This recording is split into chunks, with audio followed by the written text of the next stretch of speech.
जन्नती है कन्फर्म जन्नती है कन्फर्म जन्नती है कन्फर्म जन्नती। বর্তমানে কিছু কিছু খানকি আছে যারা ট্রেন্ডিং এ আসার জন্য খাট কাঁপাচ্ছে, আর কিছু কিছু ছুতমারানি আছে যারা ট্রেন্ডিং এ এসে পরীও কাঁপাচ্ছে। খাট কাঁপানোর জন্য যেমন দরকার প্যান্ট ভর্তি হেডম, ঠিক তেমনি পরীও কাঁপানোর জন্য দরকার বড় বড় দুইটা পম্পম। একজনের কথা আরেকজনের কাছে না লাগিয়ে গাছ লাগাও, পরিবেশ বাঁচাও। যে পোলার নাই ঠিক মতো 2 ইঞ্চি একটা নুনু, আর ওই পোলা এসে টিকটকে খুঁজে 34 সাইডের কুদু। আর কি যেন বললা, গাছ লাগাও পরিবেশ বাঁচাও। আরে ব্রো, গাছ লাগানোর মতো কোনো পরিবেশ তো তোমরা রাখো নাই, এক একজনের লাগাইতে লাগাইতে গাছের থেকে চারাও বাই করে ফেলছো। আমাকে কেন আমার ইমোশন নিয়ে ফাইজলামি করো? বিকাশ করব করব বলে বিকাশ কর। আমার টাকার প্রবলেম এর জন্য আসছে। কেন ব্রো, তোমাদের থেকে তো আমি এটা আশা করি নাই। তোমরা কেন ওর ইমোশন নিয়ে খেলা করবা? তোমরা খেলা করলে ওর মুতার জায়গাটা নিয়ে খেলা করবা।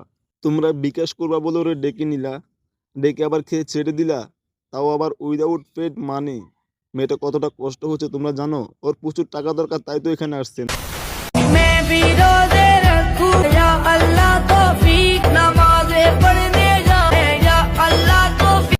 এত সুন্দর একটা মেয়ে, এত সুশীল একটা মেয়ে, হঠাৎ করে কেন সে দেহ ব্যবসা নেমে গেল সেটা কি তোমরা জানো? আমি জানি তোমরা 80% লোকে ওর হিস্টোরিটা জানো না। কোনো ব্যাপার না, প্যারা নিও না, চিল। আমি যেহেতু আছি আজকের ভিডিওতে সেটা পুরোপুরি এক্সপ্লেন করব। আর গাইস, তোমাদের কাছে একটা রিকোয়েস্ট, ওর হিস্টোরিটা শুনে তোমরা প্লিজ কেউ দয়া করে আবার কেন্দ্রে দিও না। তোমরা যদি আমার ভিডিও দেখে ওর হিস্টোরি শুনে কেন্দ্রে দাও, তাহলে পাবলিক এসে আমাকে গণপিটুনি দিবে। कन्फर्म जन्नती है कन्फर्म जन्नती है कन्फर्म जन्नती है बंदा है जो जली का कलमा। তোমরা যারা এখন আমার এই ভিডিওটা দেখতেছো তারা হয়তো ভাবতেছো যে এই মেয়েটা লিঙ্ক ভাইরাল হয়েছে, নিউজ ভাইরাল হয়েছে, অথবা কোনোভাবে রোস্ট হয়েছে, কিন্তু বা বিশ্বাস করে এটা এরকম কিছুই না। এটা হচ্ছে মূলত মেয়েটার ব্যবসা। এই মেয়েটা পাবলিকের কাছে গিয়ে সরাসরি ব্যবসা না করলেও কিন্তু লুকায় লুকায় সে ইমোতে ভালো একটা ব্যবসা করে, যাকে বলে ইমো ফ্রিল্যান্সিং। আর আমি জানি এখন তোমরা হয়তো অনেকেই ভাবতেছো এই মেয়ের ভিডিওগুলো দেখে ভাবতেছো যে এই মেয়েটার কি আসলে লজ্জা শরম বলতে কিছু নাই। বাট ব্রো, লজ্জা শরম কিভাবে থাকবে? এখানে তো মূলত টাকা দরকার, তাই না? টাকা দরকার, টাকাটাই মেন। টাকার জন্য তো লজ্জা শরম তো কিছুই না, টাকার জন্য লজ্জা শরমকে বিক্রি করা যায়। এই মেয়েটার বাবা ছিল জারজ, ওর মাও ছিল জারজ, এবং কি ওদের একটা ভুলের কারণে, কম দামি কন্ডম ইউজ করার কারণে এই মেয়েটা পয়দা হয়ে যায়। এরপর ওরা যখন বুঝতে পারে যে ওদের একটা ভুলের জন্য দিবামণি নামের একটা খানকি মাগি পৃথিবীতে আসতেছে, ঠিক তখনই তারা সিদ্ধান্ত নেয় এই দিবামণিকে তারা ডাস্টবিনে ফেলে দিবে। যেই বলা সেই কাজ, তাকে ডাস্টবিনে ফেলে দেয়। ডাস্টবিনে ফেলে দেওয়ার পর দিবামণি আস্তে আস্তে টোকাটিকি করে খাইতে খাইতে সে বড় হয়ে যায়, এবং কি একটা সময় সে বুঝতে পারে বড় হচ্ছে।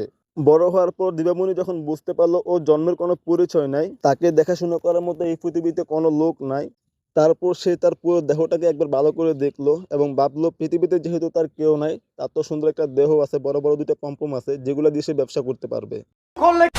না, তোমরা আমাকে কেন আমার ইমোশন নিয়ে ফাইজলামি করো?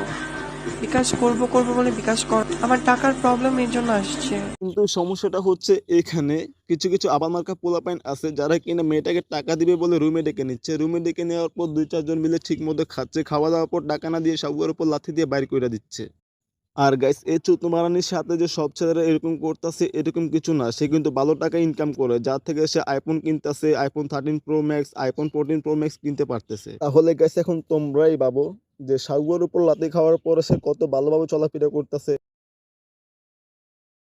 সো গাইস, তোমরা যারা যারা এই নষ্ট খানকি মাগির দেহের জ্বালা মিটিয়ে তাকে সাহায্য করতে চাও, তোমরা তাড়াতাড়ি তাকে বুক দিয়ে দাও। আরেকটা কথা গাইস, আমি তোমাদেরকে সাজেস্ট করব, তোমরা উপরে তলা বাড়া নিবা, নিচে তলা কেউ বাড়া নিও না, কারণ নিচে তলার যে সাইজ সেটা বাংলাদেশের মানচিত্রের থেকেও বড়। আর তোমরা যদি উপর তলা বাড়া করো তাহলে অবশ্য আমি আশা করি তোমরা আশা করবা যে তোমরা বড় বড় দুইটা আম পাবা, যেগুলো টিপে খুবই মজা পাইবা।